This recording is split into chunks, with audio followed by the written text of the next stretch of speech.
Um dia de espada, um dia vermelho, antes que o sol nasça!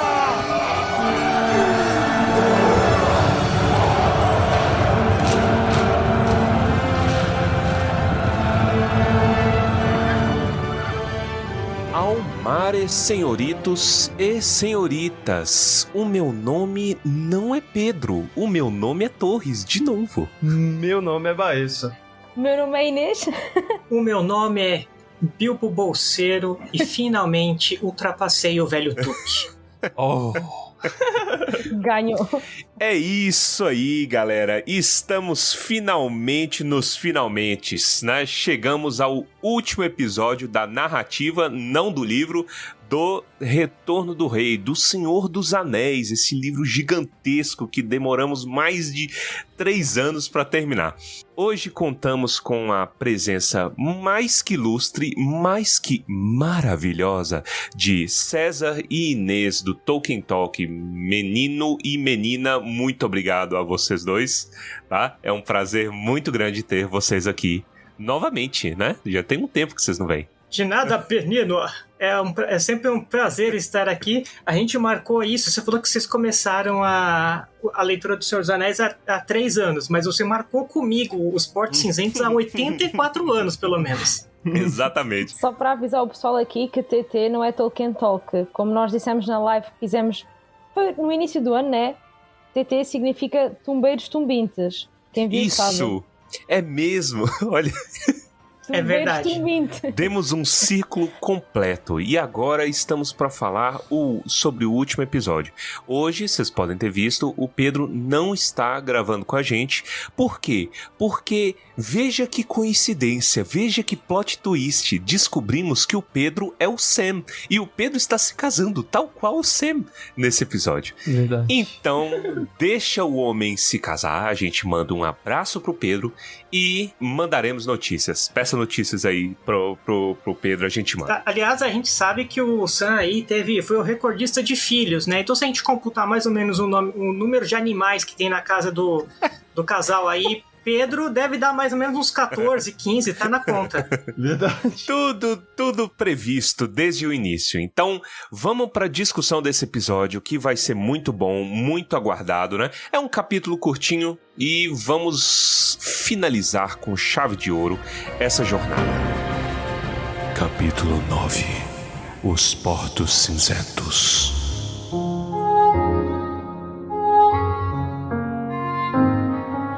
Senhora e senhores, o que vocês têm para me dizer sobre capítulo 9, né? Capítulo 9, Os Portos Cinzentos. Ladies first, né? Então, vamos começar. Este capítulo, né, é aquele final agridoce, né, do Senhor dos Anéis, em que nós pensamos que vai tudo acabar bem, e de facto acaba, né? Mas vemos que o nosso Frodo, infelizmente, ele não consegue voltar a ambientar-se no Shire, né? O condado, né? Ele salva o condado, ele salva a Terra-média, mas o Frodo não pertence mais àquele lugar, àquele local, né? Sítio. Não, vocês não dizem é sítio, do lugar dizem, certo? É isso. Isso. Ok. Não, nós fizemos sítio também, só que é entre a chácara e a fazenda. Isso. Dependendo do seu ponto de vista do que é o condado, realmente é um sítio. Você pode pensar nisso. Verdade. E condado, sem dúvida, seria uma fazenda gigantesca. Um grande sítio. O condado tem mais ou menos 192 quilômetros de comprimento. É muito grande, é quase 200 quilômetros. E pronto, vemos que o Frodo ele não pertence mais ao condado, né? Ele não consegue apreciar aquilo que eles conseguiram recuperar. E vemos que o Frodo ele não é valorizado, né, por todos os hobbits, mais por ignorância, não é? Que eles realmente não têm noção daquilo que se passou fora das suas fronteiras, só souberam realmente do verdadeiro mal quando ele bateu à porta, né? E então vemos que o Merry, o Pippin, eles são de facto valorizados e o Frodo percebe que chegou a hora dele de ir embora, né? E vemos a despedida dele com Sam, que de facto faz-me chorar, pelo menos a mim faz, sempre que leio. É muito triste, mais também pelo Sam, né? Porque vemos que o Sam finalmente tem que deixar de estar dividido e passar a ser um só, né? E finalmente dedicar-se à sua família e àquele pedacinho de mundo que ele gosta tanto, e é isso, é um final agridoce. Queremos que todos tenham aquilo que merecem, né? E de facto têm, mas o Frodo ele vai ter que seguir a sua jornada sozinho, neste caso sozinho, com o Bilbo, né? Que também foi o portador do anel. Então é uma grande despedida e vemos assim o desfazer de mais uma parte da Irmandade do Anel, da Sociedade do Anel, né? Que acaba por ir para o Oeste. Eu gosto, você fala que todo mundo tem o que merece, né? Até a Lobelia tem o que merece, né? E eu acho muito bonito esse final. Eu não lembrava do final dela, como que era. Essa releitura foi muito interessante, cara. Como que é o específico? Ela no fim viu que foi valorizada, né? Porque ela revoltou-se contra os homens do Charcoso, né? Ela revoltou-se e de facto viu que os hobbits viram nela uma heroína, né? Porque ela tinha estado aquele tempo todo presa e depois quando sai lá com a ajuda do Frodo, né?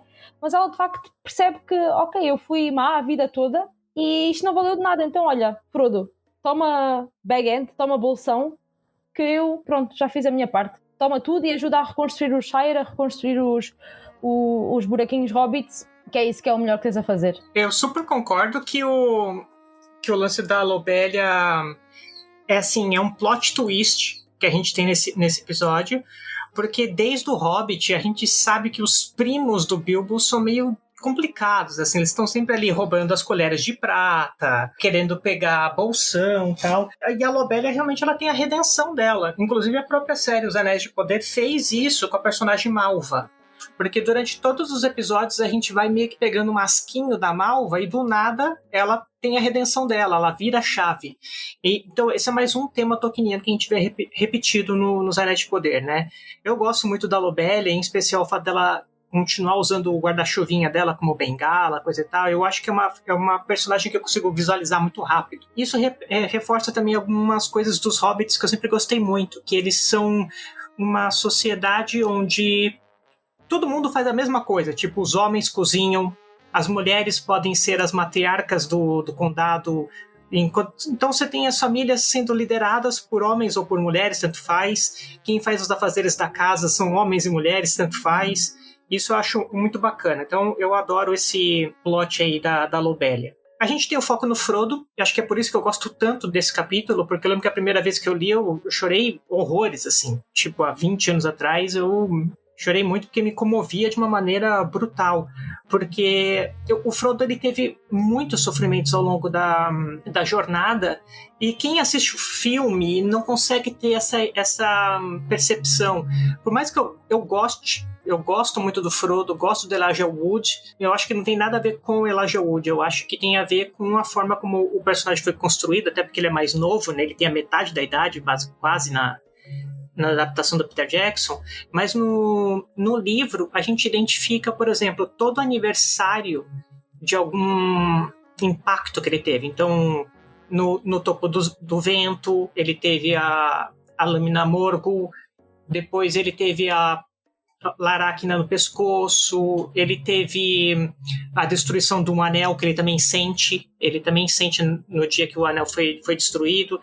Então a gente sente que ele, de fato, como o Bilbo foi no Hobbit, na primeira aventura, ele não voltou o mesmo Hobbit que ele saiu. Só que o Bilbo voltou elevado, voltou com muita história boa, e o Frodo voltou com dor, voltou quebrado, né? E só uma coisa poderia ajudá-lo, que é de fato ter um pouco de descanso ali em Aman. Então a gente acompanha essa jornada dele, os pesadelos, e ainda o quanto ele é complacente com tudo, o quanto ele queria evitar o máximo de sofrimento para os outros. É um personagem espetacular. O Frodo do livro é assim, é apaixonante, não tem como não gostar dele.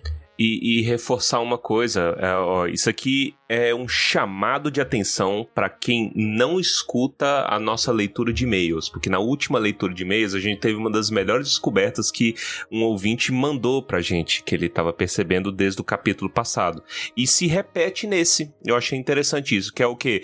Todo aniversário é lembrado, exceto o dele próprio. Sim. Ninguém lembra, ninguém tá nem aí. Ah, amanhã é aniversário do Bilbo. Ah, nossa, que alegria, que maravilha, não sei o quê. E ele não, cara. Ninguém se lembra do Frodo, entendeu? Eu falo assim, muito gente boa, salvou o mundo, mas senta lá, brother. Então, quer dizer, por vezes, naquele ambiente de alegria que o condado foi retomando, né, depois do ataque do expurgo, né? Depois do expurgo, o condado ele vai lentamente retomando sua alegria. E aí o Frodo percebe que ele não tem parte nessa alegria, né? E aí é aquele sentimento, tipo assim, pô... o cara é muito gente boa, mas, nossa, ele só reclama, ele só faz caras e bocas de sofrimento, sabe? Ah, senta lá, sabe? Esconde ele debaixo do tapete. Isso é trágico, cara, pra alguém que sofreu tanto, não é? Coitado.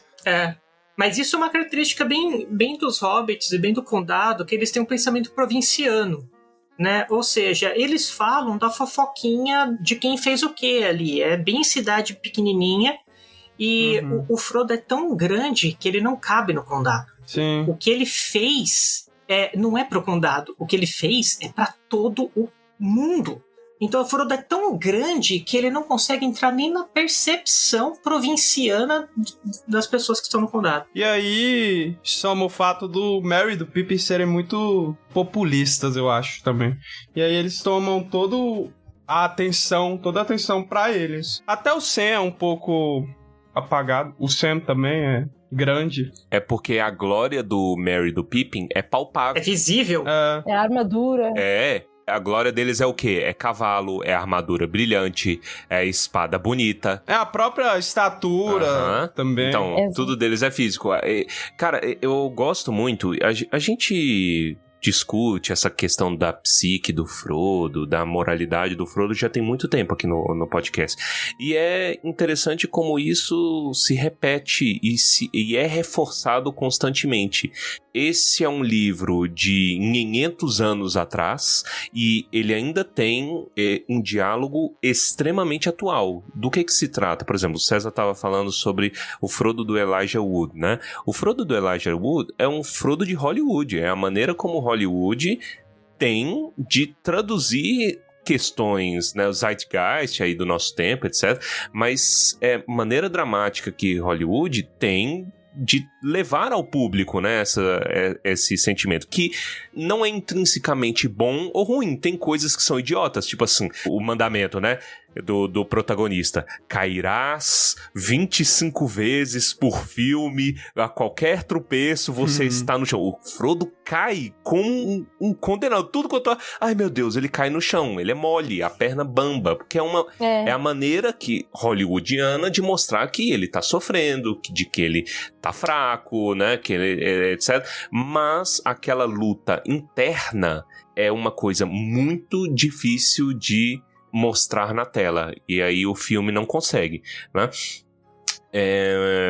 E aí o que acontece? Quando a gente não vê, o que não é visto não é lembrado, né? Então a gente não dá tanto valor assim à luta, à depressão interna dele, à dor mental, espiritual que ele passou nessa jornada. E aí ele fica jogado de canto por nós leitores também, por nós espectadores também, por nós cineastas também. É poético, cara. Isso é uma coisa... E Torres, o que você falou você falou assim, o livro ainda é atual. Eu acho que você pode tirar o ainda. O ainda é atual. Porque ele sempre vai ser atual, sabe? Porque a natureza humana é tacanha. Nós temos uma dificuldade para pensar no elevado. A gente tenta, a gente persegue o elevado, mas a gente não consegue chegar nele. A gente está sempre preso em pequenezas, em besteiras. O que o Merry e o Pippin fazem é simplesmente vender uma imagem. Claro que a imagem deles é verdadeira, eles foram escudeiros, foram guerreiros, mas eles cumpriram um papel infinitamente menor. Porém, a imagem é o Instagram da época, assim. Né? Você tem uma roupa legal, é o Instagram da época. Então, muitas vezes, a gente vê pessoas... nossa, você viu tal banda, você viu tal artista que é fenomenal, aí ele tá na capa de revista. Quando você vai ver, aquele artista, na verdade, é requentado de um outro que veio antes, mas não teve aqueles holofotes. Eu lembro que quando estourou a Lady Gaga, eu falei, cara, tinha 2 ou 3 artistas que faziam a mesma coisa que a Lady Gaga fazia nos anos 90, tipo a Shirley Mason, a vocalista do Garbage, por exemplo, a vocalista do Moloko. Fazia tudo que a Lady Gaga fazia melhor, só que nos anos 90 e ninguém se interessou em colocar na capa de revista. a Lady Gaga foi na capa de revista. O Pippin e o Merry são isso. Escolheram naquele momento os seus porta-vozes, os seus deuses naquela época, e eles foram elevados a essa categoria. E o Frodo não. O Frodo, ele tá ali, continuando a vida dele, quase que num completo anonimato, e tá bom, tudo bem, é isso, assim, cada um escolhe o seu próprio caminho, a sua forma de lidar com a comunidade. Tem hora que você simplesmente quer sumir no mundo e ficar quieto. Mas isso é também a parte de fora, né? Lá está que o Merry e o Pippin visivelmente vinham grandiosos, né? Mais altos e com as armaduras de Gondor e de Rohan, e o Frodo vinha destruído, né? Vinha frágil, mas ele, por dentro, ele também sentia isso. Ele sentia um vazio sentia esse vazio e sentia um escuro em seu redor. Então ele próprio também se distanciava dos outros, ele isolava-se, não porque ele queria, não é? Era de facto devido à dor e às feridas que ele carregava, mas internamente ele também se distanciava do mundo.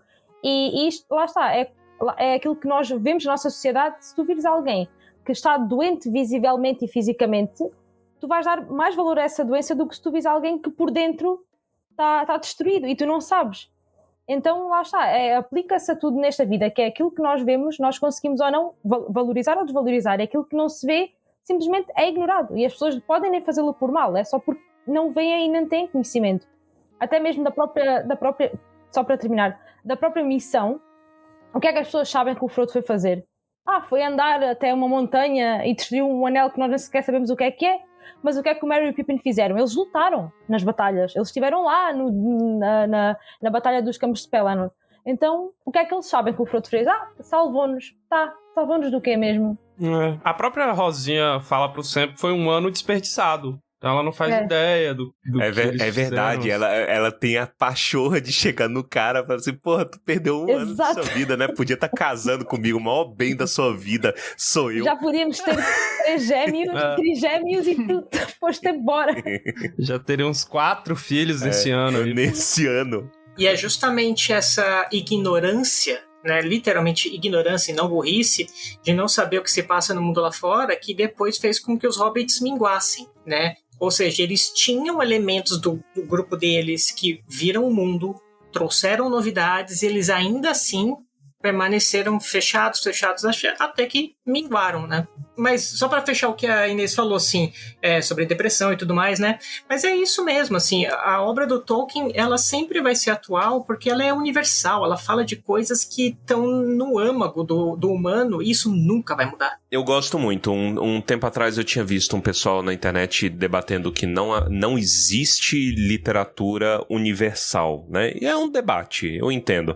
Mas falando, não existe temas universais, não existe, não sei o quê, porque muita gente gosta de usar essas questões de temas universais, às vezes pra cagar regra em cima dos outros. Entretanto, eu acho que em Tolkien isso se aplica. Eu consigo enxergar essa coisa dos temas universais, entendeu? É tema humano, isso é algo que transcende gerações, transcende distâncias enormes, né? Pessoas de contextos completamente diferentes poderem se unir nisso. Essa questão da união, ela é sempre muito bonita e muito válida. E esse capítulo, ele é um descanso. Existe aquele meme do próprio Tolkien, né? O Tolkien não querer terminar as coisas. E o Peter Jackson, por conta disso, fez zelhentos finais diferentes. Ele não queria terminar o filme. Mas esse capítulo traz um senso de finalidade que é gostoso. Tipo assim, putz, é merecido. Entendeu? Ainda mais, eu não sei se eu tô sendo clubista por estar trabalhando com isso aí já tem tanto tempo, mas dá um senso de descanso, assim, putz, hoje eu entendo esses carinhas muito mais do que eu entendia, sei lá, 10 anos atrás, entendeu? Sim. E que descanso, cara, que descanso merecido tá terminando disso. Eu sinto como se eu estivesse vendo o descanso dos meus amigos, sabe? É estranho isso daí, cara, mas é uma sensação boa, gostosa. Não, eu não acho estranho, porque o próprio C.S. Lewis falava que a gente tem que reler livros. A gente tem mania de só escutar as mesmas músicas ou ver os filmes em repeat, ou assistir a mesma vez, mais de uma vez. Mas os livros, eles têm que ser relidos. E alguns livros, você é uma outra pessoa quando você relê. E aí, esse tipo de livro, esse tipo de profundidade, você só consegue ver quando você relê o livro 5, 10, 15, 20 anos depois. Isso é uma característica brutal do Tolkien. Ele realmente tem camadas que você não pode apreciar, porque você não teve tempo. Né? Você não é maduro o suficiente, e conforme você vai envelhecendo, o livro melhora. Então eu super acredito que existem temas universais e também acredito que tem pessoas que usam isso para cagar regra. Porque o padre Paulo Ricardo diz que, num curso que ele deu sobre o Silmarillion, ele fala que uma verdade dita por um mentiroso não deixa de ser verdade. E também existe o contrário. Existem verdades que são distorcidas, deturpadas para fazer caber dentro do discurso do mentiroso. E aí, como a pessoa entende que começou o argumento com a verdade, ela não entende que caiu numa falácia. Isso é muito comum. Uma das frases que eu mais repito aqui no Tumba, ela é do padre Paulo Ricardo, que dependendo do contexto, ele usa para contextos variados, mas tipo assim, acontece casos da pessoa não ter razão, mas ter razões, entendeu? Ela tem razões para estar fazendo o que faz, para estar falando o que fala, pra, sei lá, mas quando você junta o contexto do argumento, é uma falácia. Isso aí não tem nada a ver o que a pessoa tá procurando, né? Isso aí a gente vê a rodo, principalmente pra gente que trabalha na internet, é uma tristeza. Mas, né, é isso, é a tragédia, é a queda do homem. Eu vou falar antes de você, porque aí você não vai ter o gostinho de falar, é a longa derrota. Isso, obrigado. Eu tava me coçando, eu queria que alguém falasse. O Torres passa, 70% do tempo falando sobre a longa derrota e 30% esperando que alguém fale. Exatamente. Inclusive tem longa derrota no final desse episódio, mas não vamos queimar largada. Tu falaste uma coisa agora em relação a ver este final desta jornada, né? Que sentes como se fosse o final da tua jornada e da jornada dos teus amigos. O próprio Tolkien disse que ele queria que a história voltasse a acabar no Condado, né? Porque a história começou lá. Não fazia sentido os Senhores Anéis acabar depois da batalha em frente do Portão Negro ou na destruição de um anel. Então ele próprio dizia que odiava as pontas soltas, né? Quem diria, né? Deixou poucas. Deixou muito poucas. Mas ele diz que fazia sentido os Senhores Anéis acabar no Condado porque foi lá que ele começou. Começou na maior simplicidade, né? Que é a vida simples dos hobbits, uma vida normal, não monótona, mas simples. É simples, basicamente é esse o adjetivo. E o livro tem que acabar lá. Nós também vamos voltar a casa com os hobbits. Nós vamos sentir que a nossa jornada também terminou.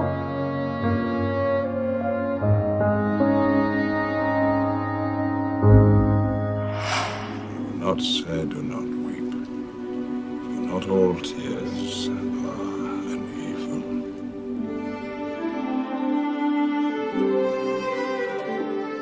O capítulo ele aborda a reconstrução de uma maneira muito literal, né? Não muito literal, mas assim, a maneira como o Tolkien comunica a tragédia pra gente é muito pessoal pra ele, né? Que é árvores.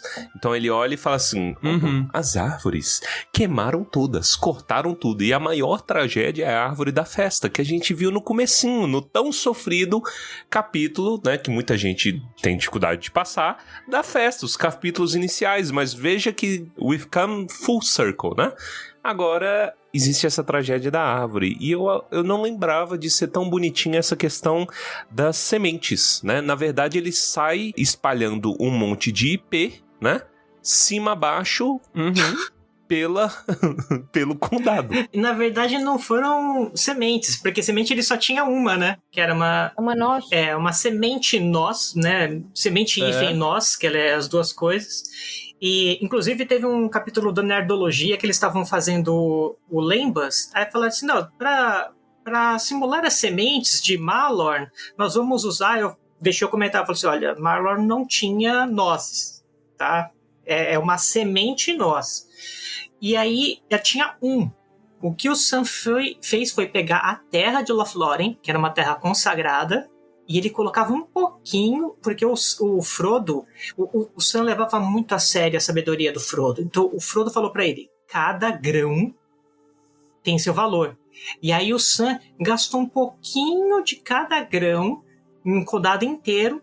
E aí o narrador, né, no caso, não sei quem foi que escreveu isso, se foi uma nota do Tolkien como tradutor, mas o narrador diz. E ninguém também ia culpá-lo por ter gastado um pouco mais em Berágua e na Vila dos Hobbits. Ele colocou um pouquinho mais.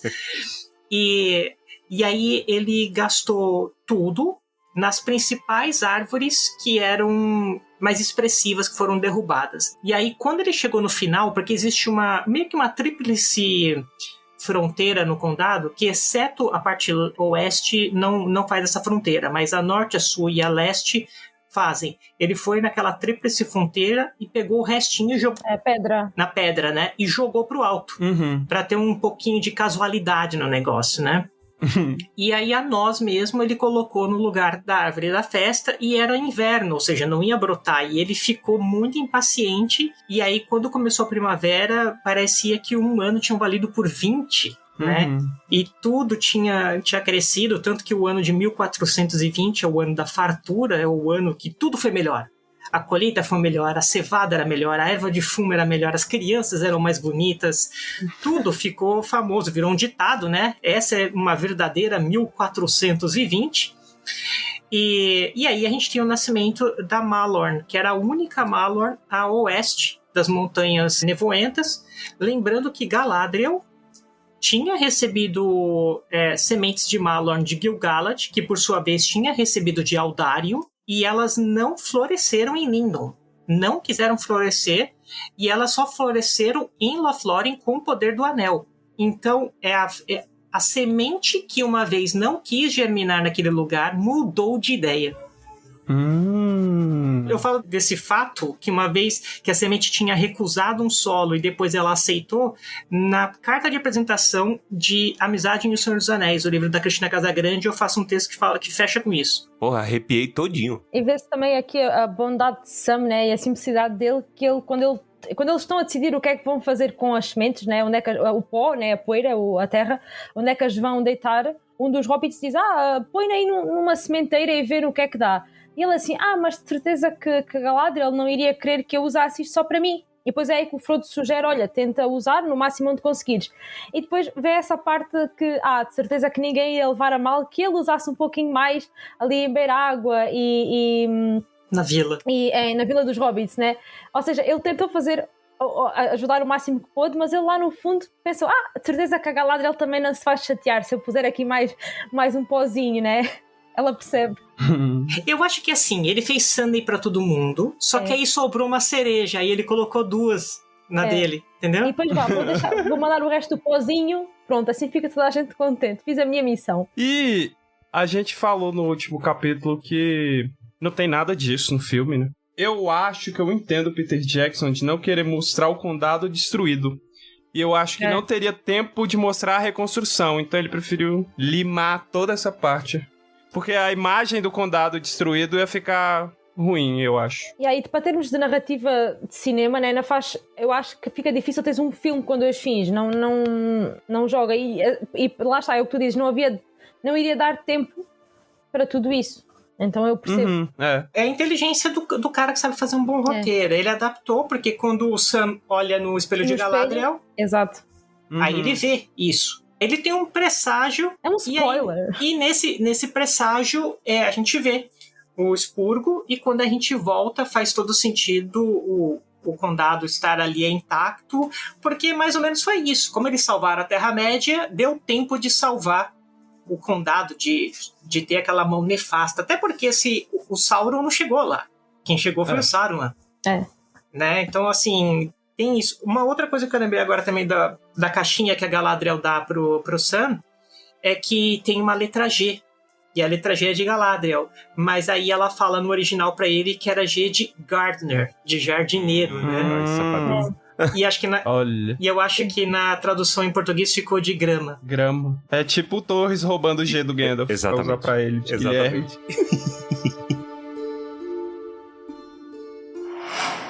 Not say, do not weep, for not all tears are an evil. E bom, depois dessa questão aí, né, o condado, ele vai se reconstruindo e é interessante e percebam, é rápido. Rápido. Geralmente a gente fala que, a gente sempre falou no Tumba que o ponto de vista dos hobbits, ele é sempre muito mais moroso do que o normal, porque eles prestam atenção nos detalhes, eles prestam atenção onde é que eles estão indo e tudo mais.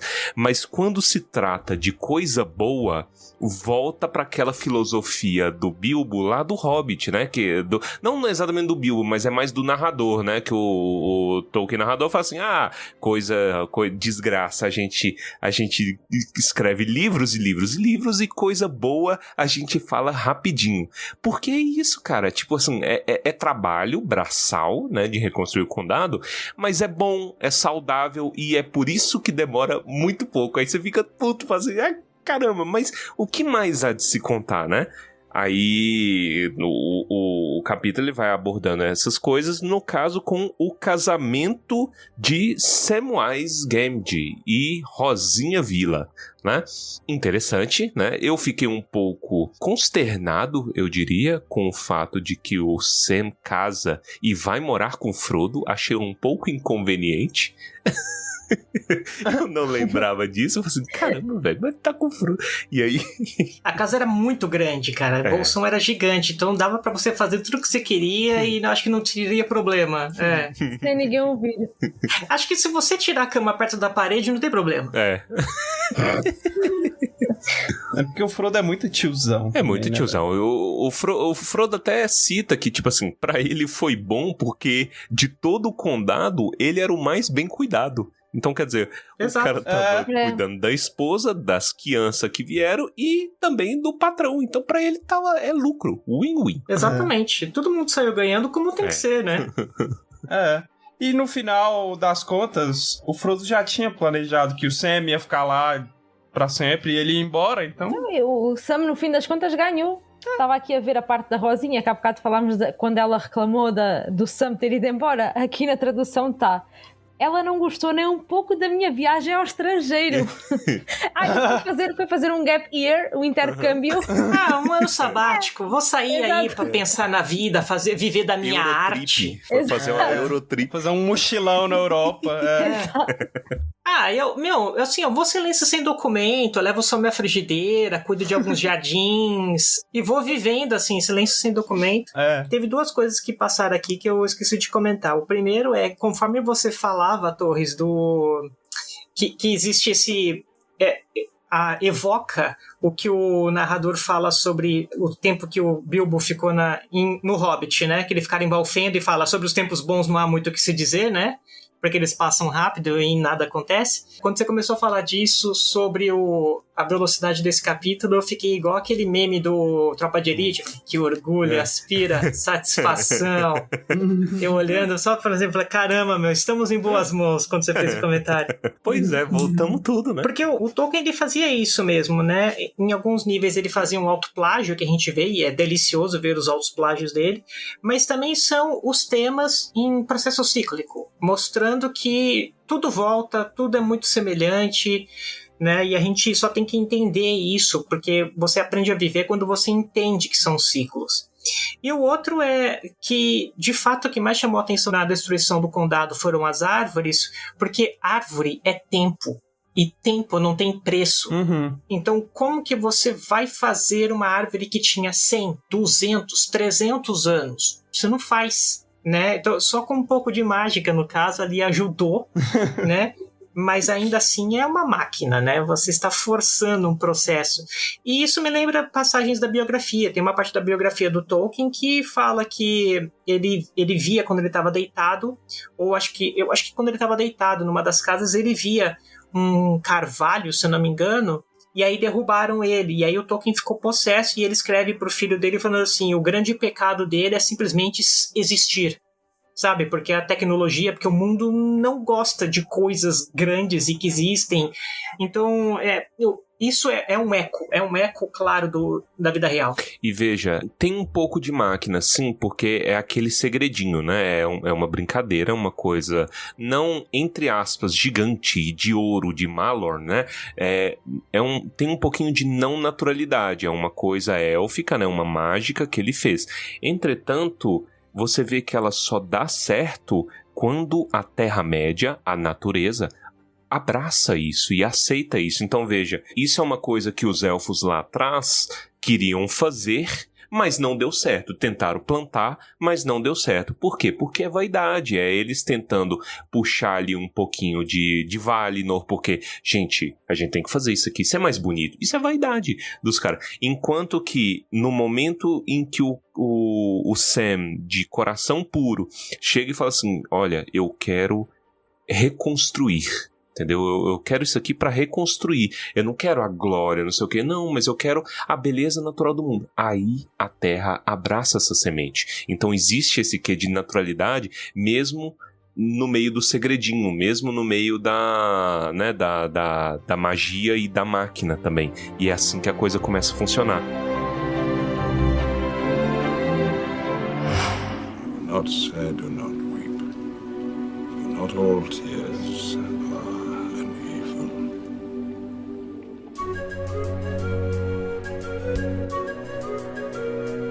O que você falou basicamente é intenção. E na carta, quando o Tolkien fala qual é a diferença entre dominação e arte, e ele fala que é finalidade. O que a magia dos elfos deveria procurar? Arte e beleza. Só que aí, mas eu não consigo entender. É simples, é muito parecido, é quase a mesma coisa. Mas se você quer criar algo belo, quer criar beleza, quer encantamento, é magia. Se você quer dominar e sobrepujar, seja o tempo, seja a vontade de outras pessoas, é máquina. Sabe uma coisa que eu acho legal? O Frodo vira suplente, né? Ele é prefeito por algum tempo, daí ele se demite do cargo, porque o prefeito também tava fraco fisicamente pra assumir de volta o cargo. E aí ele toma algumas decisões, né? Poucas, na verdade.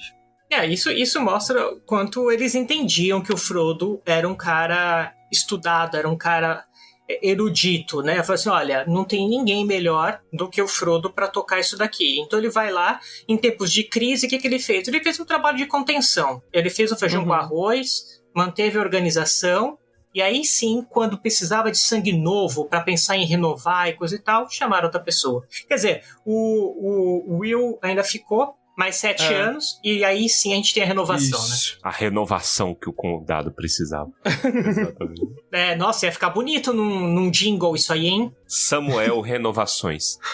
Mas aí também tem a questão da filha do Sam, né? Eu não lembrava de ser tão bonitinho, né? É verdade. É engraçado porque, cara, eu me senti em Unai, porque eu vi, tipo assim, existe uma cultura unaiense, vou contar aqui, isso é coisa de interior, eu acho, mas existe uma cultura que ela tá ipsis literis no que o Frodo fala, assim, você quer um nome pra uma criança, quer um nome bom? Pô, bota um nome curto, né, e fácil, pra você não ter que encurtar mais. Né? E eu acho isso engraçado porque minha família ela tinha essa cultura. Fala assim, porra, vai colocar nome, lá vem os bobão lá da outra família querer botar sobrenome, entendeu? Tem gente que, tipo assim, tem nome de uma unidade de sílaba, entendeu? E as pessoas ainda assim encurtam. Aí eu falo, e às vezes encurtam deixando maior. Não sei se faz sentido. É isso. Né? Tipo Ivo. Aí falou, avô. Não, mas, por exemplo, a minha mãe quis mudar a mim e ao meu irmão nomes curtos, Inês e Diniz, para não haver mais curto possível. Aí, ó. E mesmo assim, é Inesita, Catinha César Machado. Ivo, aí vai, Ivozinho. O Sérgio é Inezona também, então é curto, mas se não dá para encurtar, a gente aumenta. Mas a regra do Brasil Rue é mudar. Tem sempre que mudar, entendeu? Até porque às vezes nós estamos tipo no grupo a falar e tipo, eles falam muito tipo a Debs, né? A Débora, a Mihei, e eu às vezes digo os nomes completos e penso assim, será que eles pensam que eu estou a ser rude? Mas é porque aqui nós não fazemos isso, né? Então é normal. É isso aí. O nome é nome. É sagrado. Isso é cultural. E aí eu me senti muito em casa quando eu vi isso daí. Pô, vamos pegar aqui. Nome de flor. A moçada aqui no condado, tudo gosta de nome de flor. Qual que vai ser o nome de flor? Meu Deus, veio uma menina. E aí eu gostei muito, porque Eleanor é um nome tão lindinho. Eleanor, vamos lembrar, é uma flor de Lothlórien, né? Lothlórien, aí El, estrela, Anor, chama, sol, então estrela, sol. Por quê? Porque ela tem o formato de uma estrela com 5 pontas e é amarelinha. Então ela é uma estrela com cor de sol e só nasce em Lothlórien. É muito parecido com o desenho da bandeira de Hong Kong, que é uma flor de baunilha. É exatamente uma flor estrelada. Ah, faz sentido. Não, bonitinha, estou imaginando agora. Pronto, é a bandeira de Hong Kong. Esse capítulo, você vê como a natureza, depois da destruição da maldade personificada em Sauron, a natureza está tomando o controle novamente. E veja, depois, gente, toda essa bobajada foi por uma tentativa vaidosa de fazer uma máquina, de moldar a natureza. E você vê que depois a natureza está se encarregando de trazer um pedacinho do paraíso. Você vê, já vinha um tempo que a gente vinha discutindo isso sobre o fenecimento dos elfos, né? E até o Saruman zombava da galera, falava assim, eu perdi minha casa, mas tu perdeu também, trouxa, né? Porque esse é o destino de tudo que foi construído pelos anéis, fenecimento e tragédia. E apesar disso, no buraco de Minas Gerais, desconhecido do cantinho da Terra-média, eis que uma Lothlórien está surgindo, né? Uma beleza transcendente e simples, natural. Cara, lindo. Eu amo o meu trabalho. É interessante você falar Lothlórien, porque Loth é flor, Lórien, sonhos. Então é flor dos sonhos, flor da terra dos sonhos. Então é interessante que Eleanor tenha esse nome também, né? Lothlórien. E novamente a gente vê o quão atual, contemporâneo e nunca fica datado o trabalho do Tolkien. Porque toda vez que a gente começa a analisar, a gente fala, dá para aplicar isso novamente aqui. Você falou da natureza tomando conta e voltando. Eu assisti um documentário da Netflix um tempo atrás, que é tipo, como os animais e a natureza estão tomando conta de Chernobyl. Cara, você vê, tá tudo bonito, voltou a ter cervo, tem gato selvagem, tem pássaro, Chernobyl é cheia de vida. Por quê? Porque o homem parou de agir ali. Até você lembra quando houve as primeiras paradas bruscas por conta da Covid, né? E aí todo mundo ficou meses em casa, né? E de repente, sei lá, era macaco tomando banho em mansão, entendeu? Era macaquinho tomando banho em mansão, era muita qualidade do ar. Foi uma coisa assim, cara, e foi pouco tempo. Foi muito pouco tempo. O Chernobyl tem aí décadas, né? Imagina. Mas só mostra o caráter universal e atemporal desses livros. O Hobbit completou 85 anos, né? Daqui 200 anos vai continuar tendo o mesmo impacto.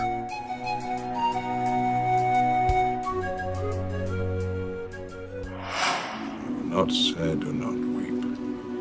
For not all tears are uneven.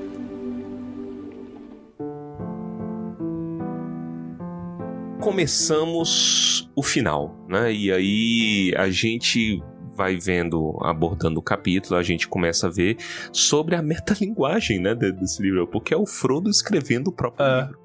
Né? E é bem rápido, assim, ele já escreve, já mostra pro Sam, olha aqui, tá terminado, maravilhoso, tô pegando aqui as notas e vamos embora, né? O que vocês têm a falar desse finalzinho aí do livro do Senhor dos Anéis? Falou o nome do filme. O capítulo tem, o livro, ele diz aqui que tinha 80 páginas, né? 80 capítulos, né? São? Eu não... Acho que é. E é curioso porque este capítulo é o 81 do Senhor dos Anéis. Então, terá sido o Sam a escrever o capítulo dos Portos Cinzentos, foi completo.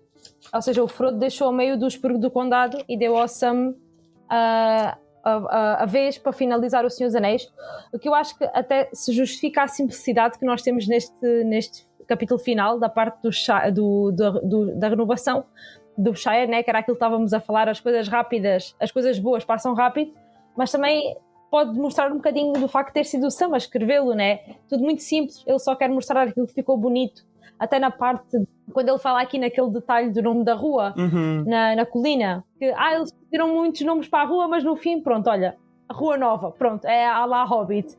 Então eu acho que esses pequenos detalhes são importantes em coisas que num mundo tão grande parece que não têm importância nenhuma, mas para eles têm toda a importância.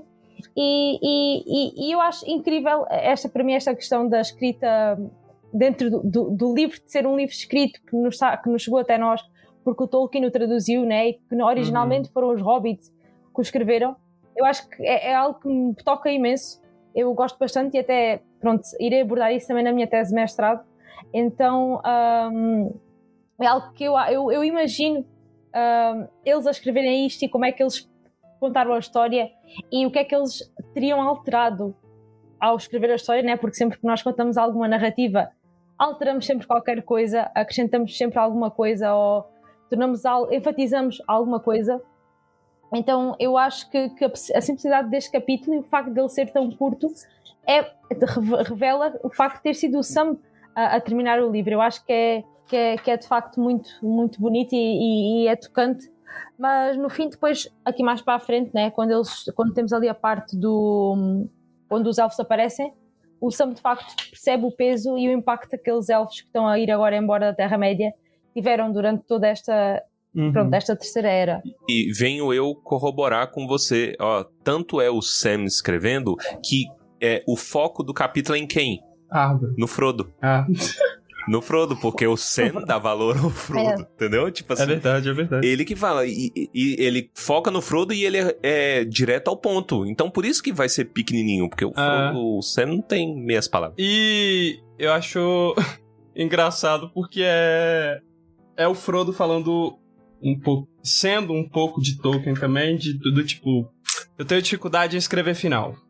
Então, escreve aí sempre. Não é por isso, mas eu acho engraçado pensar nisso. Exato. Se vira assim. Eu não vou escrever o final, escreva você. Eu tenho muito pra falar sobre isso, porque eu lembro que quando eu comecei a me apaixonar pelo Legendário, era justamente essa sensação de verossimilhança, dessa amálgama entre realidade e ficção, que a ideia da escrita em abismo, o termo correto é esse, né? A escrita em abismo, ou seja, um espelho de frente para o outro e você não sabe necessariamente aonde alguma coisa começa ou termina, seja a realidade, seja a história, né? Me chamou muita atenção, porque é muito imersivo. A gente observa que foi o Sam, pela simplicidade, pelas citações que ele faz ao Frodo, e também, talvez, o próprio Tolkien, como tradutor do livro vermelho, né, que veio em Westron, fez pequenos comentários sobre o próprio Sam. Então você não sabe necessariamente até que ponto o Tolkien tradutor não fez intervenções na obra original. Né? Realmente tem esse... Foi um trabalho em grupo, mas um trabalho em grupo muito bem feito, porque teve uma pessoa no final, que foi o Tolkien, que ele finalizou. E sabe, ele juntou e deu a lixada. E não te esqueças que aquilo que o Tolkien pegou já não seria o livro original, então temos anos e anos e anos de reescrita da mesma história. Isso. O que acontece é o seguinte, esse livro, depois que o Sam escreveu, ele foi sendo lido várias vezes para os filhos, mas em especial a Elanor, que também teve contato élfico, contato com a Rainha Arwen, era uma mulher vivida, uma hobbit vivida, e coube a ela, depois quando ela fundou junto do Frastred de Ilha Verde, ela criou os Lindos Filhos das Torres, ou seja, que era a parte mais a oeste do condado, que justamente ficava no marco ocidental do condado. Então, o marco ocidental é a casa da Elanor. Então ela pegou esse mesmo livro, com as modificações do pai, fez as modificações dela, e aí sim nós temos o livro vermelho se transformando no livro vermelho do Marco Ocidental.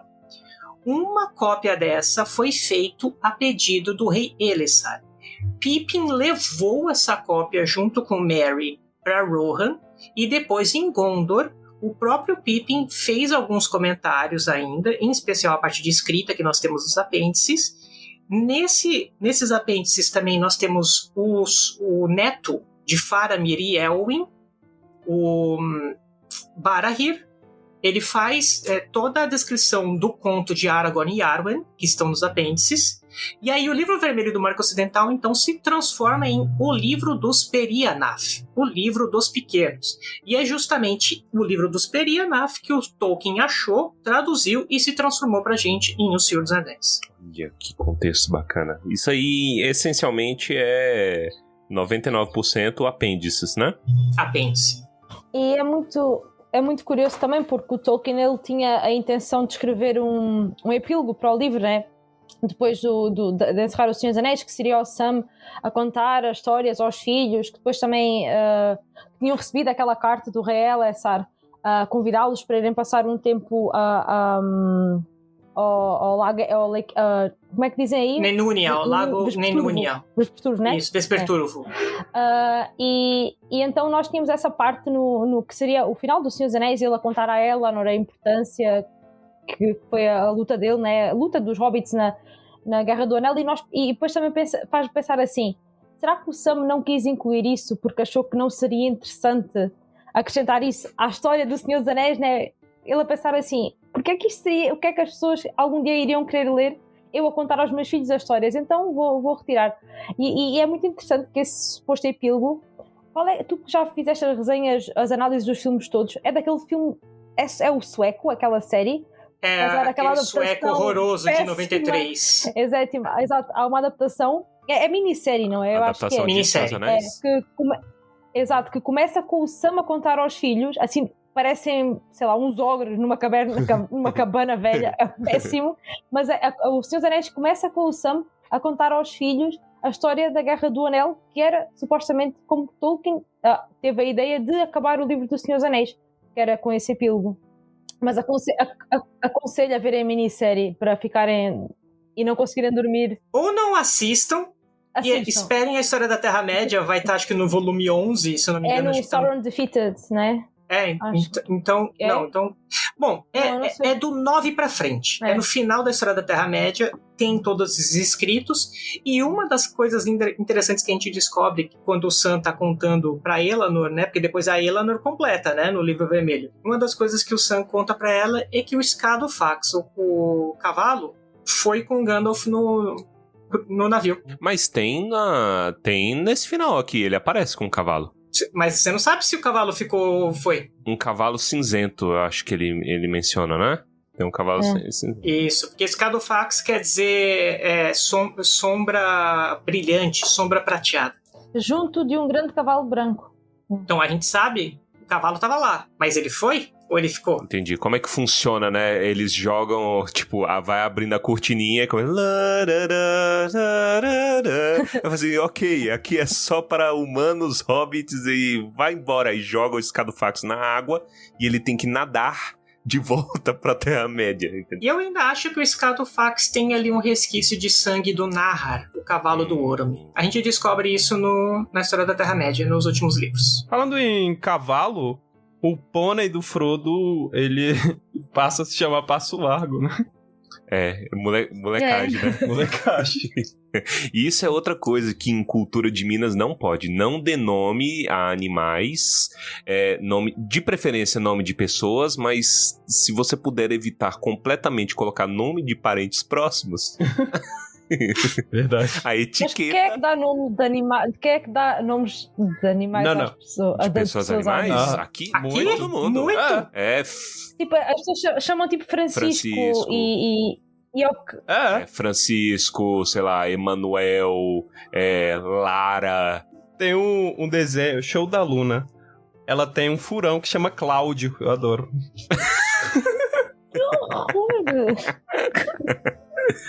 Aqui, em especial, adoram colocar, pelo menos aqui em São Paulo, não sei o resto do país, mas adoram colocar nomes bem complexos, tipo assim, Baltazar, Timóteo, Frederico. Vocês de facto são um povo muito estranho. estranho. Vocês dão nomes muito estranhos às pessoas, mas depois aos animais dão um nome de pessoa. Então... Inês, é porque a gente não conseguiu colocar você pra conversar com o Armando aqui do podcast, porque ninguém supera ele em matéria de nome de cachorro. Ninguém. Eu tenho Chocoflex gravado a fogo na minha mente, entendeu? Qual que é o outro que ele coloca? Todo episódio ele traz um nome de animal horrível. Tipo, isso é um nome de um galo, entendeu? É o único galo que eu conheço que come mortadela. Minha mulher fica brava, entendeu? É coisa que ele fala. Sensacional. Chocoflex eu lembro de alguns episódios. Aliás, eu adoro as participações do Armando, mas vocês não deixam isso na edição porque ele já se acha pra caramba. E se ele souber que as outras pessoas gostam dele, ele vai ficar mais insuportável do que ele é.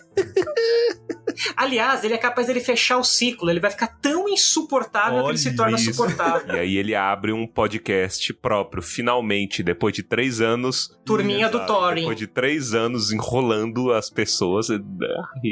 É tipo a Lubélia, no fim, é reconhecida e tem redenção. Isso, ele é nossa Lubélia. A história do Armando. Armando Lubélia.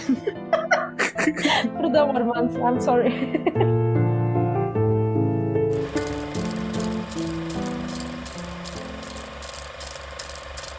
Frodo e Sam pararam e sentaram-se em silêncio nas sombras suaves, até verem um reluzir quando os viajantes vieram em sua direção.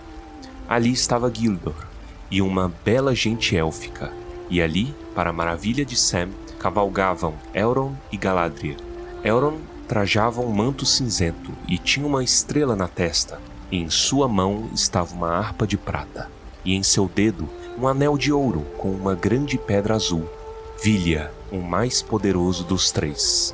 Mas Galadriel montava um palafrém branco e estava toda vestida de branco reluzente, como nuvens em torno da lua, pois ela própria parecia brilhar, com luz suave. Em seu dedo estava Nenya, o anel lavrado de Mithril, que levava uma única pedra branca, tremeluzindo como uma gélida estrela. Atrás, cavalgando devagar, em um pequeno pônei cinzento e parecendo cabecear de sono, estava o próprio Bilbo. Elrond saudou-os de modo grave e gracioso, e Galadriel sorriu-lhes. Bem, mestre Samwise, ouço e vejo que usaste bem minha dádiva. Agora, o condado há de ser abençoado e amado mais do que nunca. Sam fez uma mesura, mas não achou nada para dizer. Esquecera-se de quão linda era a senhora. Então Bilbo acordou e abriu os olhos. Alô, Frodo. Bem, hoje ultrapassei o velho Tulki. Então isso está resolvido. E agora acho que estou bem preparado para sair em outra jornada. Você vem? Sim, eu vou. Os portadores dos anéis devem ir juntos. Aonde vai, patrão? Aos portos, Sam. E eu não posso ir? Não, Sam. Pelo menos não ainda. Não para além dos portos. Apesar de você também ter sido um portador do anel, ainda que por pouco tempo, sua vez poderá chegar. Não fique triste demais, Sam. Não pode ficar sempre dividido. Vai ter de ser um e inteiro por muitos anos. Você tem tanta coisa para apreciar, para ser e para fazer. Mas... disse Sam, e as lágrimas lhe brotaram os eu olhos. pensei que o senhor também ia apreciar o condado por anos e anos. Depois de tudo que fez. Também pensei assim certa vez. Mas fui ferido fundo demais, Sam. Tentei salvar o condado. E ele foi salvo. Mas não para mim. Muitas vezes tem de ser assim, Sam. Quando as coisas estão em perigo, alguém precisa desistir delas, perdê-las, para que outros possam mantê-las. Mas você é meu herdeiro. Tudo o que eu tenho e poderia ter, eu deixo para você. E você também tem Rosinha e Elanor. E virão o menino Frodo, a menina Rosinha, e Merry, Cachinhos de Ouro e Pippin. E outros talvez que eu não posso ver. Suas mãos e sua sagacidade serão necessárias em toda a parte. Vai ser prefeito, é claro, pelo tempo que quiser, e o jardineiro mais famoso da história. E lerá coisas do Livro Vermelho, e manterá viva a lembrança da era que se foi, de modo que as pessoas se lembrem do grande perigo e assim amem ainda mais a sua terra amada. E isso o manterá tão ocupado e feliz como alguém pode ser, enquanto continuar sua parte na história. Vem agora, cavalgue comigo. Então Elrond e Galadriel seguiram em frente, pois a terceira era terminara, e os dias antigos haviam passado, e chegava o fim das histórias e canções daqueles tempos. Com eles foram muitos elfos da alta linhagem que não queriam mais permanecer na Terra-média. Entre eles, repletos com uma tristeza que, no entanto, era abençoada e sem amargura, cavalgavam Sam, Frodo, Bilbo e os elfos, deleitados em os honrar. Apesar de cavalgarem através do meio do condado por todo o entardecer e toda a noite, ninguém os viu passar, exceto as criaturas selvagens, ou aqui e ali algum viandante no escuro, que via um repentino bruxuleio sob as árvores, ou uma luz e sombra fluindo através da relva à medida que a lua viajava para o oeste. E quando haviam passado pelo condado, contornando os sopés meridionais das colinas brancas, chegaram às colinas distantes e às torres e contemplaram o longínquo mar. E assim desceram finalmente até Mithlond, aos portos cinzentos, no longo braço do mar de Lum. Quando vieram aos portões, Círdan, o armador, adiantou-se para saudá-los.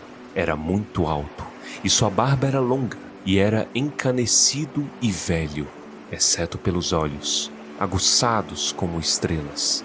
E olhou para eles, se inclinou e disse: "Tudo agora está pronto." Então Círdan os conduziu aos portos, e ali estava atracada uma nau branca, e no cais, junto de um grande cavalo branco, estava de pé um vulto todo trajado de branco que os aguardava. Quando se virou e veio na direção deles, Frodo viu que agora Gandalf usava abertamente na mão o terceiro anel, Narya, o Grande, e a pedra dele era rubra como fogo.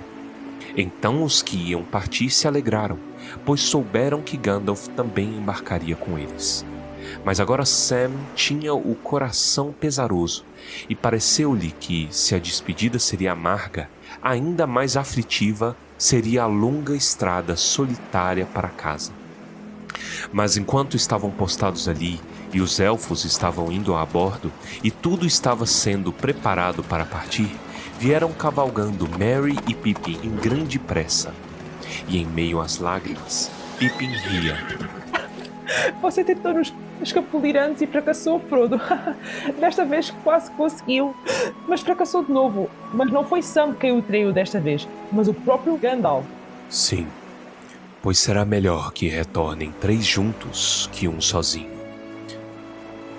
Bem, finalmente aqui, caros amigos, nas praias do mar chega o fim de nossa sociedade na Terra-média. Vão em paz. Não direi não chorem, pois nem todas as lágrimas são más. Então Frodo beijou Merry e Pippin, e Sam por último de todos, e subiu a bordo. E as velas foram içadas, e o vento soprou, e lentamente a nau deslizou descendo o longo e cinzento braço de mar. E a luz do vidro de Galadriel que Frodo levava reluziu e se perdeu. E a nau saiu para o alto mar e passou para o oeste, até que por fim, numa noite de chuva, Frodo sentiu uma doce fragrância no ar e ouviu o som de cantos que vinha por sobre a água. E então lhe pareceu que, assim como seu sonho na casa de Bombadil, a cinzenta cortina de chuva se tornava toda em cristal prateado e rolava para longe, e contemplou praias brancas. E além delas, uma longínqua paisagem verde sobre um breve nascer do sol. Mas para Sam, o entardecer se aprofundou em escuridão, enquanto estava ali no porto, e quando olhava o mar cinzento, via apenas uma sombra nas águas que logo se perdeu no oeste. Ali ficou de pé ainda, até a noite alta, ouvindo somente o suspiro e o murmúrio das ondas nas costas da Terra-média. E esse som mergulhou fundo em seu coração. Ao seu lado estavam Merry e Pippin e faziam silêncio. Por fim, os 3 companheiros se voltaram e, sem jamais olharem para trás, cavalgaram lentamente rumo ao lar. E não disseram palavra entre si até retornarem ao condado. Mas cada um teve grande consolo em seus amigos na longa estrada cinzenta. Por fim, passaram sobre as colinas e tomaram a estrada leste. E então Merry e Pippin seguiram em frente, rumo à terra dos Books, e já cantavam a caminho. Mas Sam virou para a beirágua, e assim voltou a subir a colina com mais outro dia chegando ao fim. E foi em frente, e havia uma luz amarela e fogo no interior. E a refeição vespertina estava pronta, e ele era esperado. E Rosa o trouxe para dentro, o sentou em sua cadeira e pôs a pequena Eleanor em seu colo. Inspirou profundamente. Bem, estou de volta.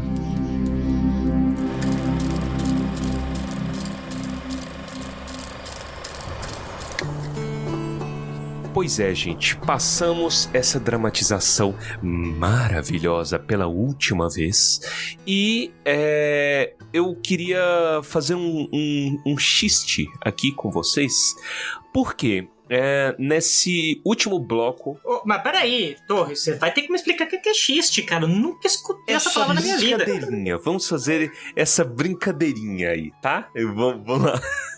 Que chique isso, meu. É com CH ou com X o xiste? É com CH. Vou usar na reunião de família, só pra colocar um monóculo. Não conheço metade de vocês como gostaria e xiste em vocês mais da metade que merece.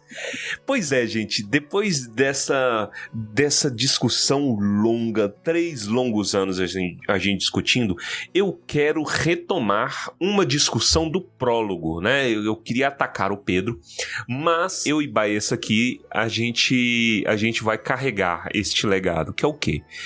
Quem é ouvinte de longa data talvez se lembre, quem não é e tá maratonando deve se lembrar também, enfim. Mas a gente fez um capítulo do prólogo de Senhor dos Anéis também, né? E no prólogo a gente leu aquelas teorizações lá do Tolkien, etc. E tem um ponto que ele fala que eventualmente perguntaram para ele sobre o que era o livro, sobre o que é Senhor dos Anéis, sobre o que se trata a história de O Senhor dos Anéis. E o Tolkien, vocês vão se lembrar que ele fala que é sobre a morte com M maiúsculo, né? Naquela época a gente deu respostas, né? Amizade e tudo mais. Então eu jogo para os meus colegas à mesa, né? Aqui nossos convidados, se isso por um acaso mudou. Qual que é a impressão de vocês? E aqui no Baessa também pergunto se a sua impressão mudou sobre o tema do livro.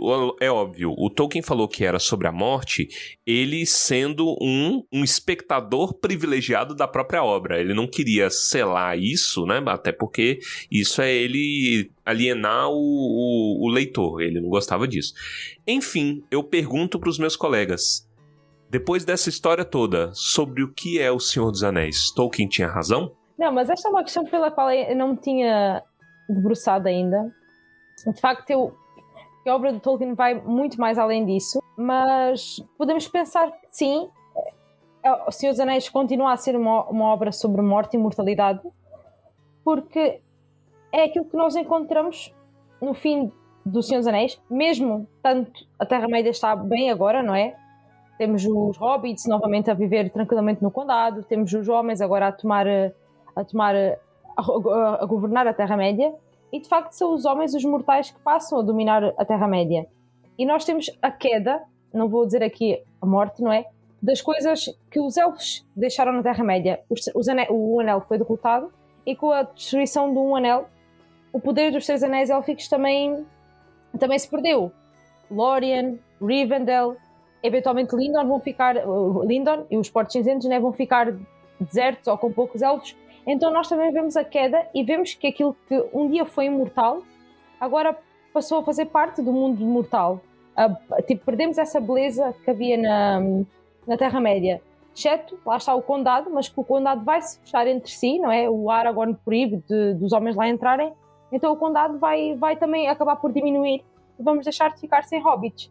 Então eu não sei se isto está a responder à minha pergunta, à pergunta, eu acho que não, mas é a forma como eu estou neste momento a tentar respondê-la, com aquilo que me vem à cabeça, que é, de facto, é a mortalidade que fica a dominar a Terra-média. É o fim daqueles que são imortais, que partem para o cantinho deles, para onde eles pertencem, para Amã, e ficamos então com um mundo mortal que é um mundo como o nosso. É exatamente isso.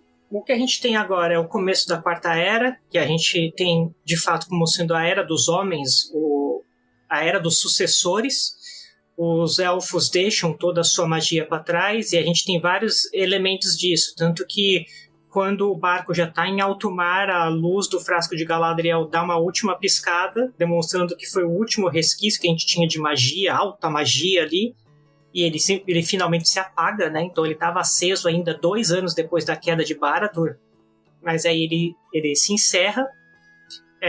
A gente depois sabe pelos apêndices que Lothlórien estava deserta, né, só em ruínas, então realmente só vão ficando essa lembrança, e a lembrança depois é aquele negócio, né, o mito vira lenda e a lenda acaba se perdendo. Essa é a questão da morte e da mortalidade.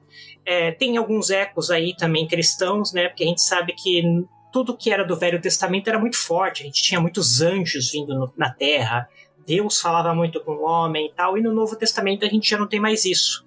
A gente tem elementos aqui e acolá, então é meio que a gente estivesse vivendo já um Novo Testamento. Os Valar já não têm mais ação no mundo, os homens estão tocando a vida deles, os anãos vão desaparecer, os hobbits também desaparecem, os ents também vão desaparecer, então são 3 povos livres que vão sumir, e só ficam os homens e cada vez mais pragmáticos, né? E o pouco que você vê de beleza ainda está em forma de arte, né? Esse tipo de coisa. Então, com certeza. E uma outra coisa que a gente vê aí sobre morte e mortalidade também é que tem um easter eggzinho. Quando o Sam tá olhando o mar, ele sente o mesmo que os elfos sentem quando vê o mar pela primeira vez, né? Ele toca no coração e nunca mais se esquece disso, e isso daí é um cliffhanger, é um ganchozinho para falar que depois no futuro o Sam vai pegar o barquinho e vai embora também. Excelente. Guilherme Baessa, o que você acha? Mudou sua experiência? Guilherme. Eu acho que não, porque eu falo de um olhar muito pessoal, que é muito, vamos dizer, influenciado pelo pensamento existencialista, fenomenológico de alguma forma, pensando em finitude, morte. E para pensar em morte, assim, dentro também da vertente fenomenológica existencial, você tem que pensar em vida. Porque a morte só existe com a vida. E aí a morte dá sentido à vida. E aí, pra você falar em morte, você tem que contar a existência das coisas. E eu acho que passa por aí a minha percepção. Então, mesmo o tema sendo morte, sendo finitude, você tá falando de existência. Porque tudo tá entrelaçado. Eu não sei se faz sentido, assim, pras pessoas que estão ouvindo, mas é uma visão muito pessoal minha da coisa como um todo. Mas é isso mesmo, Baissa. Porque quando a gente fala morte, a gente não tá falando do ato morte, né? Do elemento morte. A gente tá falando do que a morte puxa. E, de fato, a morte puxa vida. Puxa a vontade de continuar, a imortalidade. Então, assim, é tudo uma coisa só. Quando a gente fala... Na verdade, quando Tolkien fala sobre morte, ele tá querendo falar vida, morte e imortalidade. Tudo junto. Sim. Então é isso mesmo. Pois é, eu fiquei refletindo muito, né? Eu virei o doidinho da longa derrota, não foi por acaso, né? Nessa jornada. A título de contexto, gente, eu não falava 24 horas por dia sobre a longa derrota antes do Tumba. Isso é depois do Tumba. Então a culpa é de você, ouvinte, né? Que estimulou a gente a fazer isso. Mas pra mim acabou selando. Foi um tema que eu encontrei, eu abracei nesse livro e hoje eu enxergo ele em praticamente tudo do livro e também na vida real. Isso é um desastre. Tudo quanto há da vida real eu enxergo esse tema, porque tá em voga. Isso é um tema eterno. Cavalo de Troia, Torres? Exatamente. E aí, eu concordo com Tolkien. Eu acho que o tema central é morte porque tudo que acontece nessa história é abraçando ou negando a morte. Né? Morte / decaimento. Então, por exemplo, toda essa historinha de anéis foi porque os caras não aceitavam que a árvore tinha data de validade. Entendeu? Que a Terra tinha data de validade. Oh, meu Deus, eu sou eterno e a minha vida não é. Né? A tragédia de Sauron como um personagem vilanesco, né? Essa questão da máquina de Sauron é uma luta contra a morte. Né? A morte é final, ela não faz sentido. Eu vou organizar e dar ordem extrema ao mundo, segundo a minha vontade. Né? Que mais que a gente pode? Isso transcende um pouquinho o Senhor dos Anéis, né? Quando a gente olha Númenor. Númenor é bem óbvio, né? A questão da morte, mortalidade. Meu Deus, eu queria ser imortal. Né? Mas é tudo igual, assim, porque da mesma forma que o Númenor ecoa os egípcios com a questão da mumificação, dos cultos, dos grandes funerais e sarcófagos e tudo mais, os elfos que tinham os 3 grandes anéis queriam a mesma coisa. Eles queriam sustentar, eles queriam realmente retardar e não adianta, é antinatural. Se eles quiserem isso, eles têm que ir para Aman. E os homens nunca vão estar satisfeitos, essa é a verdade. Se você pegar o povo de Númenor que vivia 3, 4, 5 vezes mais do que um homem médio, né, da Terra-média, eles ainda queriam mais. É sobre isso. E tá tudo bem. Né? E It's okay to not be okay. concluindo esta questão dos homens, né, e do facto de eles quererem mais e mais, nós vemos que a humanidade tem memória curta, neste caso a humanidade aqui, os homens, nós e também na Terra-média, porque nós tínhamos aquela sequela do Senhor dos Anéis, The New Shadow, que o Tolkien começou a escrever. São os homens que praticamente esqueceram-se do que tinha acontecido e começam ali uma espécie de cultos, vamos dizer, satânicos, não é? As crianças mascaravam-se de orcs. Então o homem volta sempre ao mesmo, ele volta sempre a cair, não é? E esquece aquilo que era belo. Estamos numa Terra-média onde já não há elfos, não é? Ou se há alguns, são praticamente nenhuns. O resto dos povos livres está cada um no seu cantinho, né? Os hobbits lá no cantinho deles, os entes sumindo, os anãos também nas minas deles, se ainda houvesse anãos, não é? Na Quarta Era havia, né? Então nós vemos os homens novamente a dominarem, como eles tinham dominado em Númenor, e eles voltam sempre a cair. E mesmo que não haja um senhor do mal, um senhor escuro, eles voltam a cair com eles próprios. Essa é a tragédia. A longa derrota. Torres, se você quiser inserir no meio do discurso que a Inês fez agora, quando ela falar sequela, você corta e coloca assim. Quer dizer continuação. É porque aqui a gente não tem uma palavra pra prequel. Ok, sequel. Sequel. Ok. Uma continuação. É sequência, continuação.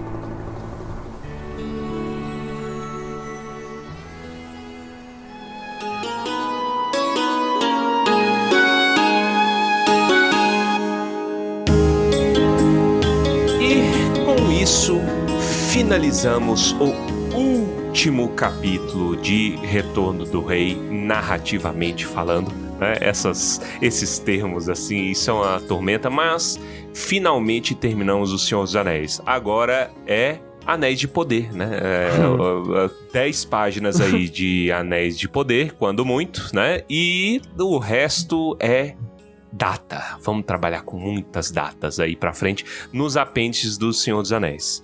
Queria agradecer a César e Inês do TT, né? Que é Tumbeiros... Como é que é? Tumbeiros Tumbintes.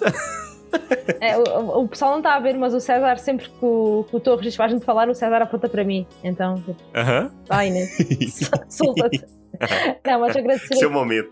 Brilha. Só voa, garota, vai. Pronto, quero agradecer aqui ao pessoal, né, por mais uma vez estar aqui. Já tinha estado aqui com a Cristina e com o Reinaldo.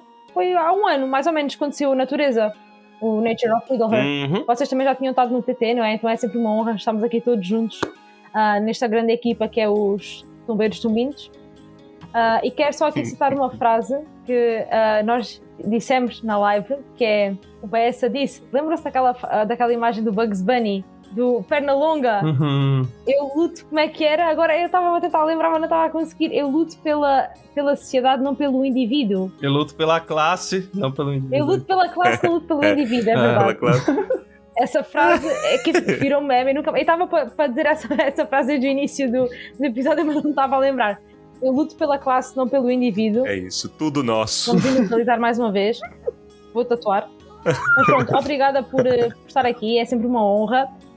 Leiam os apêndices, é muito importante, por isso acompanhem. Apêndices não podem faltar, é muito, muito, muito importante. E lá está, sigam-nos pelo TT, para quem ainda não nos conhece, para quem não nos acompanha. Nós temos conteúdo diariamente sobre Tolkien e Senhor dos Anéis e Anéis de Poder e Hobbit e tudo e mais alguma coisa. A gente fala de tudo. Portanto, sigam-nos a nós lá e foi uma honra estar aqui. Agradeço novamente o convite.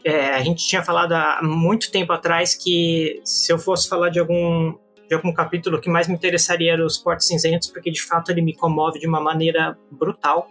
E a palavra que mais eu uso para falar do Legendário, pelo menos é o que acontece em mim, é comoção. Porque eu leio 10 vezes o mesmo livro, 20 vezes a mesma passagem, 30 vezes o mesmo parágrafo e comove do mesmo jeito. Então é importante para mim estar falando desse capítulo em especial sobre o Frodo, que é um personagem que eu acho sensacional.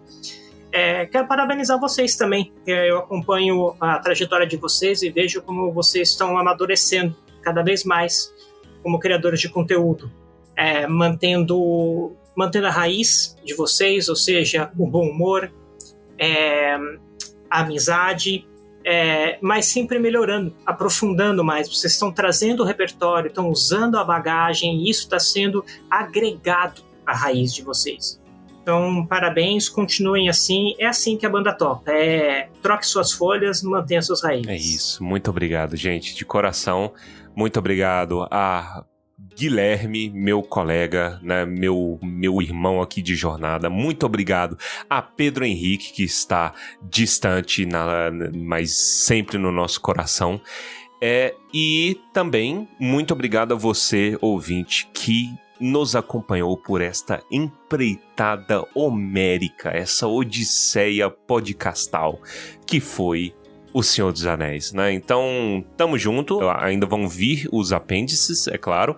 Ainda tem muita coisa, muito chão pra rolar até a temporada acabar, de fato, né? Vamos encerrar ela falando dos filmes, o filme do Retorno do Rei, entre outros filmes mais, que o pessoal pede a gente há muito tempo. E depois só Eru sabe, né? Mas vamos aqui para o momento, né? Queremos fazer comentários cretinos extremamente sucintos sobre este episódio ao som de Seal, Kiss from a Rose, que é o tema desse episódio. De que tem casamento com Rosinha, tem que ter.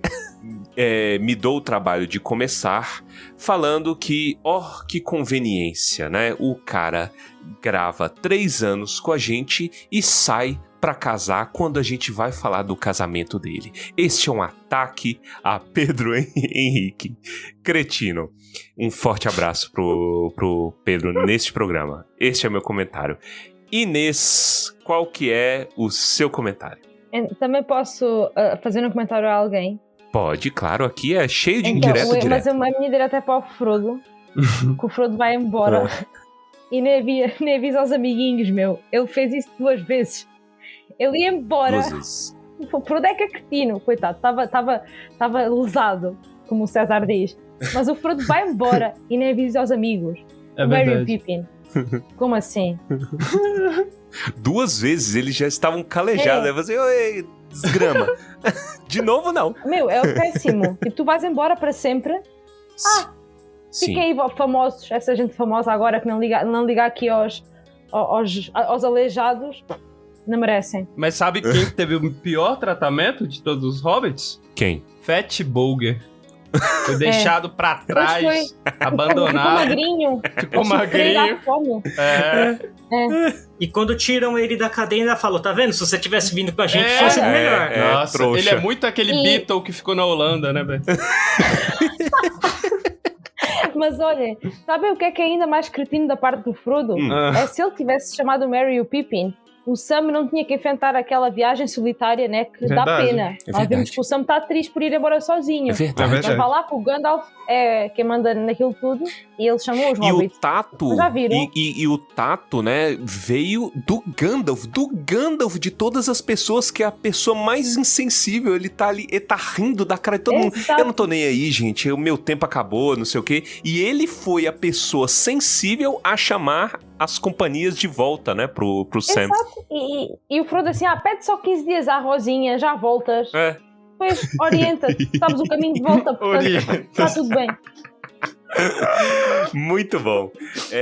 Quero ouvir o seu comentário, César. Bom, falamos do casamento do Pedro, estamos falando de Sam e Frodo, então é o seguinte, o problema não é morar na casa do amigo. A questão é apenas não encoste a cama na parede. É verdade. Ou então que há mais sítios do que cama, mais lugares. E para finalizar esta saga de comentários cretinos, mande-me o seu comentário, Guilherme Baez. Meu comentário é fofo, porque eu gosto muito da frase que o Sam usa no meio do capítulo. E tudo está bem quando acaba melhor. E é um bom final para esse ciclo. E eu acho uma boa frase pra gente terminar, porque ela é esperançosa. Perfeito. Não poderia pedir tom melhor. Gente, muito obrigado e forte abraço. Tamo junto. Forte abraço.